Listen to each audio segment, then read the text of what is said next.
Hello বন্ধুরা, আজ আমি আপনাদের তেল কই করে দেখাবো। চলুন আমার রান্নাঘরে। তবে শুরুতেই আমি সরষের তেল গরম করতে দিয়ে দিয়েছি। এবার ফোড়ন দিয়ে দিচ্ছি। ফোড়ন দিয়ে দিলাম, পেঁয়াজ কুচি দিলাম, আদা কুচি দিলাম।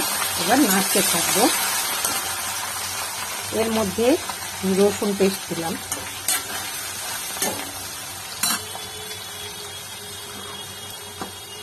তারপর জিরের গুঁড়ো, হলুদ, লঙ্কার গুঁড়ো, নুন সবকিছু একসঙ্গে দিয়ে দিলাম।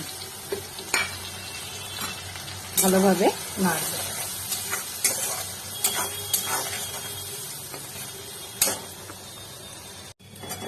দেখুন মশলা ভাজা ভাজা হয়ে গেল। এবার এই কিছুটা তেল আমি তুলে রাখছি, বাটিতে তুলে রাখলাম। একটু চিনি দিয়ে দিলাম। ভাজা মাছগুলো কই দিয়ে দিচ্ছি। অল্প একটু জল দিচ্ছি।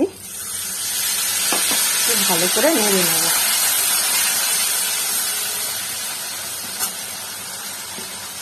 এর মধ্যে কয়েকটা কাঁচা লঙ্কা ছড়িয়ে দিচ্ছি এবং ধনেপাতা। সবশেষে লেবু রস দিয়ে দিলাম। আমার তেল কই কিন্তু খাওয়ার জন্য রেডি হয়ে গেল। আপনারাও করে দেখবেন কেমন লাগে। গ্যাস অফ করে দিচ্ছি। ওপরে ভাজা তেলটা ছড়িয়ে দিলাম। খেতে কিন্তু খুব সুস্বাদু হয়।